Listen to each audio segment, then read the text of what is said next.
Baiklah, pada hari ini kita akan membahas mengenai mata kuliah algoritma dan pemrograman. Di pertemuan 4 ini kita akan membahas mengenai pendeteksian kondisi. Apa itu kondisi? Yaitu kondisi merupakan hal yang menentukan di dalam mengambil keputusan mengenai tindakan yang diambil. Maka dalam pemrograman kondisi bisa kita kenal dengan bentuk if, case, ataupun yang setara. Di dalam penggunaan if dan else ini biasanya kita akan mengambil langkah-langkah untuk mengambil keputusan. Jadi sebelum mengambil keputusan itu kita bisa menggunakan yang pertama kita ada fungsi struktur dari kondisi if tunggal namanya. Pada hal ini ada bentuk dari if tunggal ini. Yang pertama ada bentuk pernyataannya. Yang pertama itu if kondisi yang harus dipenuhi pernyataan. Baru ada pernyataan yang kedua. Jadi dalam if tunggal ini dia hanya tunggal, hanya satu. Pada bentuk ini pernyataan hanya akan dijalankan kalau kondisi bernilai benar. Yang terpenting dari bagian alur data adalah kondisinya. Yang terpenting dari hal ini adalah kondisi yang terjadi pada masalah yang dihadapi. Jadi ketika pernyataan dalam hal ini ketika dia benar, maka dia akan menuju hasil akhir stop. Ketika dia salah, ketika dia benar maka menuju ke sini. Tengok alurnya. Ketika true maka pernyataan itu akan menuju ke proses selanjutnya ke selesai. Jika dia false, ketika salah, maka dia akan berulang kembali ke halaman kondisi sebelumnya. Jika false, false itu salah. Nah, ini ada contoh untuk menilai suhu tubuh. Dikatakan panas jika suhu lebih besar dari 37. Maka ada kode programnya, yaitu sudut langkah-langkah programnya. Adapun algoritma langkah-langkahnya yaitu seperti ini. Ada juga program C-nya. Ini kode programnya. Jadi di sini kita lihat sudutnya dalam langkah-langkah kode. Yang pertama kita harus menentukan variabel terlebih dahulu. Yang kedua adalah memulai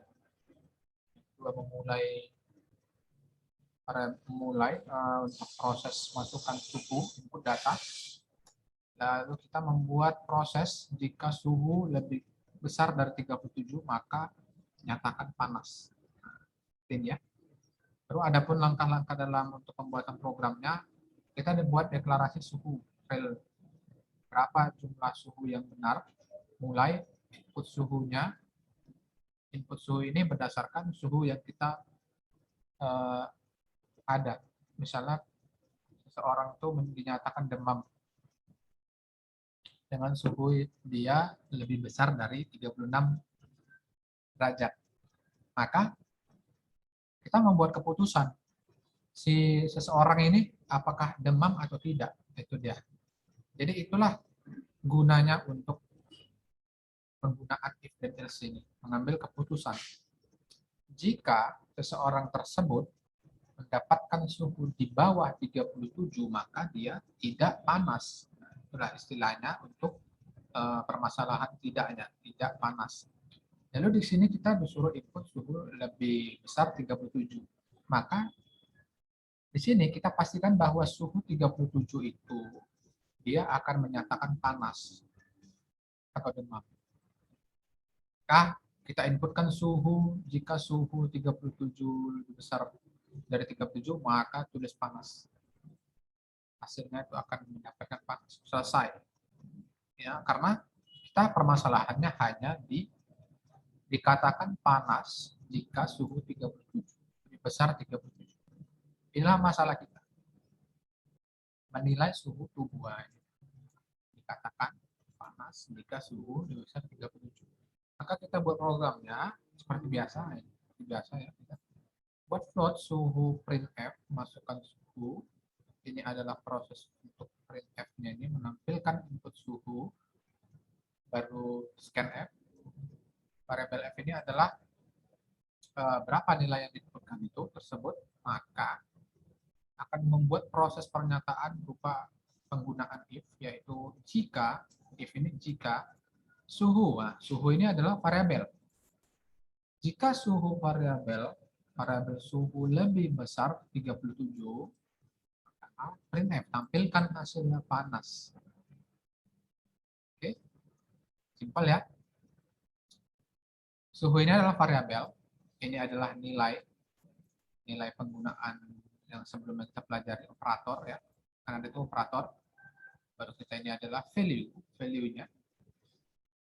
Karena sebelumnya variabel ini telah dioperasikan oleh printf untuk memasukkan input suhu scanf. Dia akan mengambil data berdasarkan inputan data pengguna. Berapa nilai suhu yang diinputkan ini, maka itulah dia yang akan dihasilkan berdasarkan operasi if-nya. Nah, itulah. Misalkan dia 38, nah misalnya ini 38, maka hasilnya panas. Jika tidak, maka keluar return none. Jadi return none artinya tidak akan keluar, maka hasilnya tidak sesuai dengan suhu yang diinginkan. Studi kasus 2, yaitu dua buah bilangan dimasukkan dari keyboard. Bagaimana cara menampilkan bilangan yang terbesar di antara kedua bilangan tersebut? Buatlah algoritma dan programnya dengan bahasa C dan C++. Oke, kita langsung lihat di sini. Di sini kita dapat lihat algoritma dengan sudut bentuknya. Di sini kita buat deklarasi X-nya terbesar integer. Berarti kita buat variabel X, Y terbesar, koma terbesar. Ini koma, Y, koma terbesar ya. Ini variabel integer. Baru kita buat proses langkah-langkahnya adalah masukkan nilai X dan Y. Nah, jika terbesar adalah X. Jika terbesar lebih kecil dari Y, maka terbesar lebih kecil, hasilnya besar lebih kecil dari Y. Sama seperti ini ya. Jika ditentukan X, maka pilih mana yang terbesar. Jika terbesar lebih kecil dari Y, nah, lebih kecil dari Y, maka terbesarlah Y-nya. Berdasarkan nilai X-nya ya. Jika X lebih kecil dari Y, maka hasilnya terbesar adalah Y. Akhir jika tampilkan terbesar. Ini lihat. Selesai. Oke, kita lihat programnya. Kita buat kode programnya seperti ini. Integer X terbesar, seperti biasa. Printf, masukkan X-nya. Baru kita buat scanf itu untuk mengambil nilai dari yang diinputkan datanya. Akan membaca variabel. Ini dia. Baru kita masukkan nilai Y-nya. Seperti itu juga prosesnya. Baru kita buat operasi kondisinya seperti ini. Terbesar sama dengan X. Nilai terbesar sama dengan X itu adalah nilai yang dimasukkan dari pengguna sebelumnya. Berapakah nilai value yang dimasukkan nantinya? Akan dioperasikan.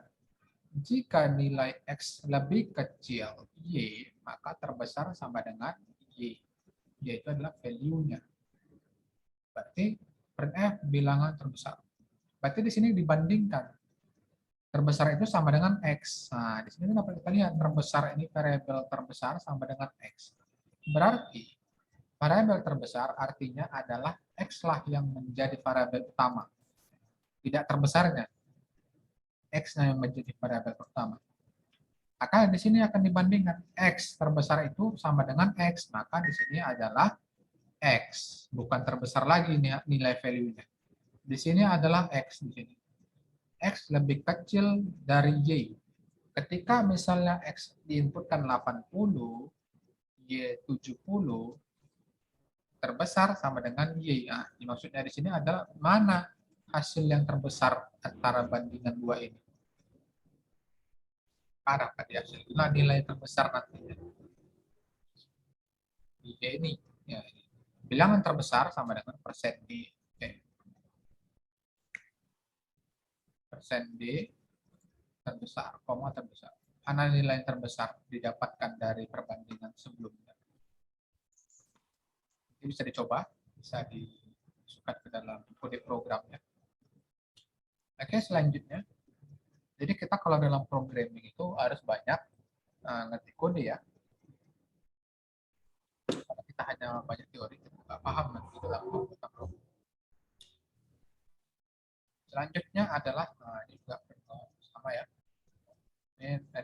dengan scan. Ini penggunaan code dan chain ya, hampir sama. Tapi dia ingat kita harus menggunakan header string kalau menggunakan code dan chain. Kalau yang ini printf scanf yaitu studio, stdio.h. Ingat aja dua. Oke, studi kasus ketiga ya, kita menentukan nilai mutlak dari sebuah bilangan yang diperoleh dari piranti masukan. Kita akan coba algoritmanya itu atau prosedur-nya. Kita buat deklarasi di sini untuk memasukkan nilai bilangan. Bilangan real. Nah, real itu artinya kita yang inputkan. Definisi. Baca bilangan, variabel bilangan, jika bil lebih kecil dari 0, dan maka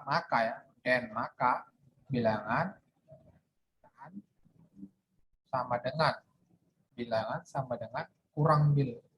Dikurang ya. Dikurang bilangan tersebut nilainya. Jika bilangan lebih kecil ya, dari 0, maka bil sama dengan kurang bil. Kurang dengan nilai yang diinputkan tadi. And if. Selesai, baca, write, bil. Bil ini adalah yang diambil dari value variabel ini. Bil sama dengan kurang bil. Write, bil. Maka, and algoritma. Maka kita lihat kode programnya. Di sini kita bacakan dengan tipe data float, bilangan, printf, masukkan nilai bilangan, scan, lalu buat operasi kondisi, jika bilangan lebih kecil dari 0, maka bilangan sama dengan kurang bilangan. Nanti misalnya 80, lebih kecil dari 0 ya. Maka kalau lebih kecil dari 0 itu seperti 0,1 ya. 0, berapa lah. Kecil dari 0. Maka dia akan dibuat proses variabel sama dengan kurang bilangan. Printf, persen F, koma, bilangan. Oke. Ini bisa dicoba ya. Ini langsung coba ya, nanti dikerjakan. Dibuat kodenya, dijalankan di GW ya. Jadi nampak hasilnya nanti seperti apa. Jadi buat laporan dalam bentuk screenshot.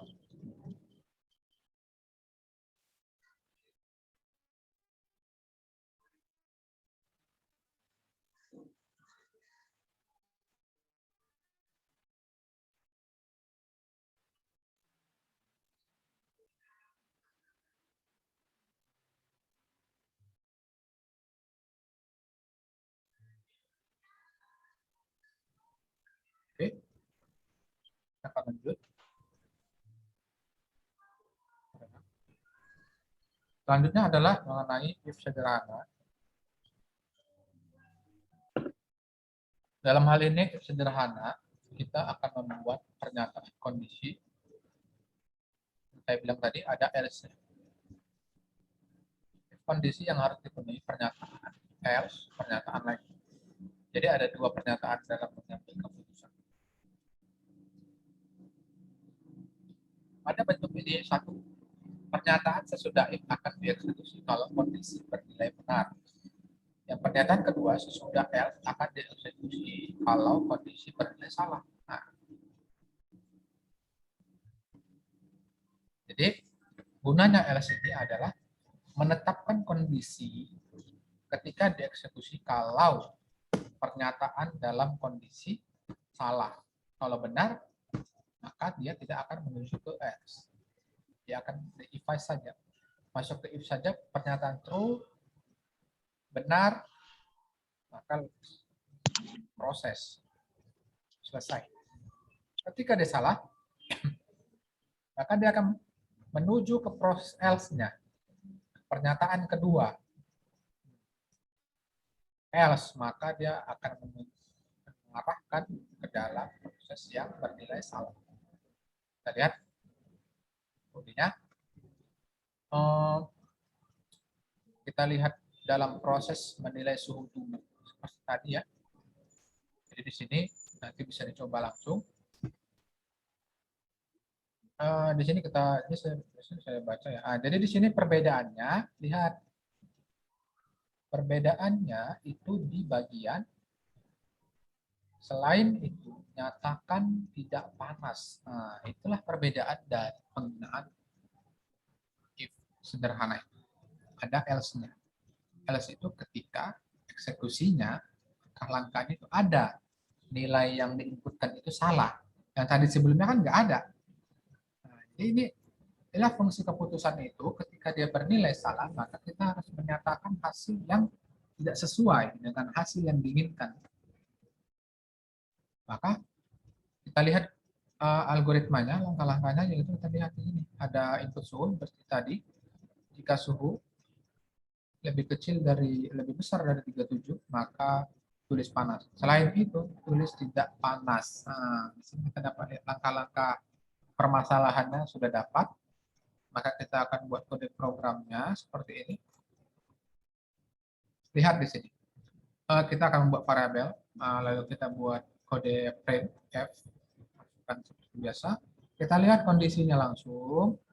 If suhu lebih besar 37, printf panas. Jika tidak, maka printf tidak panas. Nah, jika yang diinputkan itu lebih kecil dari 37, nah ini kan lebih besar nih. Kalau lebih besar berarti hasilnya adalah panas. Kalau dia lebih kecil dari 37, maka yang akan dihasilkan dari program C ini adalah tidak panas. Seperti itu ya. Ini bisa dicoba langsung menggunakan MinGW Developer Studio. Untuk selanjutnya, studi kasus yang kedua adalah seorang siswa dikatakan lulus jika nilai yang diperoleh lebih besar dari atau sama dengan 60. Selain itu, maka siswa dikatakan tidak lulus. Buatlah algoritma dengan program C-nya. Kita lihat seperti ini tampilan algoritmanya. Jadi algoritma itu sesuai dengan langkah-langkah yang mau kita buat di program itu harus sama. Kita lihat di sini ada algoritma mengenai penentuan lulus atau tidak lulus ya. Deklarasi nilai, mulai input nilai. Jika nilai lebih besar sama dengan 60, maka tulis lulus. Selain itu tulis tidak lulus. Selanjutnya kita buat program C-nya. Seperti tadi juga, kita buat variabel, kita buat tipe data, titik koma, printf, masukkan nilai. Scanf, panggil variabel nilai. Jika nilai lebih besar sama dengan 60, ini kondisinya ya, ini kondisinya. Inilah dia kondisi kodenya. Jika nilai lebih besar sama dengan 60, maka printf lulus. Jika tidak, else ya. Jika tidak, maka hasil yang akan didapatkan adalah printf tidak lulus. Ketika dijalankan, maka kita akan menginputkan data masukan nilai lebih besar dari 60, yaitu misalnya 70, maka hasilnya lulus. Kalau tidak, maka akan dibaca printf tidak lulus. Oke, selanjutnya kita masuk ke studi ketiga. Sebuah bilangan dapat ditentukan sebagai bilangan genap jika bilangan tersebut habis dibagi dengan 2. Jika tidak, nah ingat ya, ini contoh kasus ya. Jika tidak habis dibagi 2, maka bilangan dianggap bilangan ganjil. Buatlah algoritma dan programnya. Oke, kita lihat. Sini ada contoh algoritma. Kita buat deklarasi, definisi, dan algoritmanya, yaitu kita buat deklarasi, yaitu kita menggunakan variabel bill dengan tipe data integer. Kita definisikan dengan membaca bill, if bill mod 2 sama dengan 0, dan baca write bill, adalah bilangan genap, else write bill adalah bilangan ganjil. Jadi di sini kita akan menentukan mana nilai bilangan genap dan ganjil. Jadi kita bisa menentukan program, membuat program ketika kita menginputkan data 3 contoh, maka program akan otomatis bekerja menentukan apakah dia ganjil atau genap. Kalau 3 kan contohnya itu adalah hasilnya ganjil. Kalau genap adalah 4. Seperti itu selanjutnya. Maka kode programnya seperti ini. Masukkan integer bil, printf, masukkan semua bilangan bulat, scanf, if bil persen 2 sama dengan 0. Jika 2 tidak sama dengan 0, maka bilangan genap. Jika 2 sama dengan 0, ini sama dengan ini adalah artinya sama. Ya. Jika 2 itu sama dengan 0, berarti hasilnya genap. Jika 2 tidak sama dengan 0, jika tidak sama dengan 0, maka bilangannya ganjil. Seperti itu ya. Kodenya. Selanjutnya adalah kita ke studi kasus keempat, yaitu bagaimana cara mengetahui tahun. Tahun tersebut adalah tahun kehabisan atau tidak. Jadi, tunggu sebentar ya.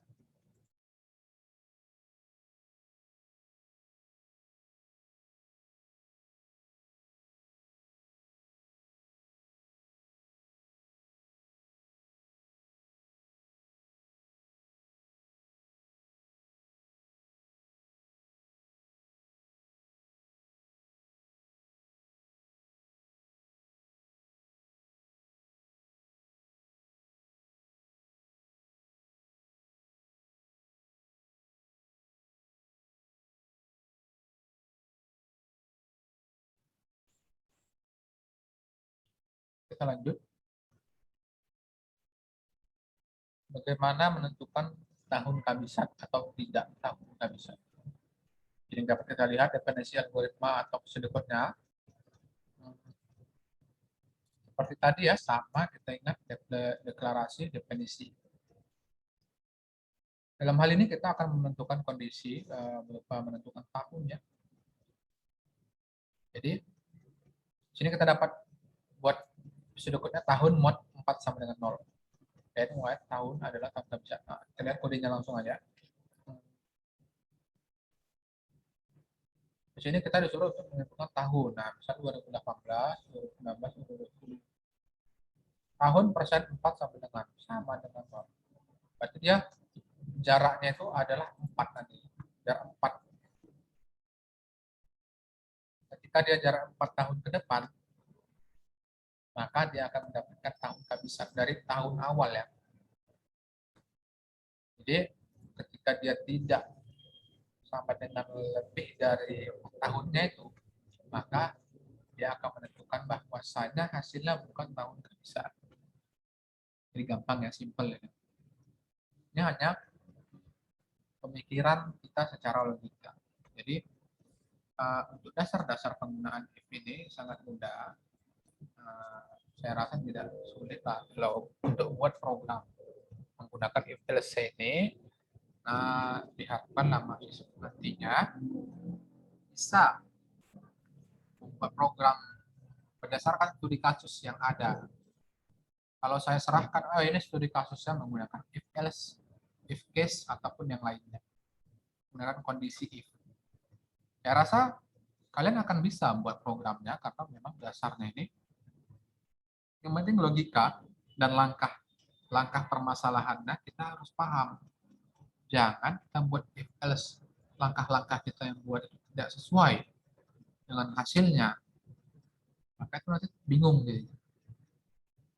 Jadi nanti dicoba aja langsung ke program GW ya. Saya akan suruh latihan ya, bukan tugas.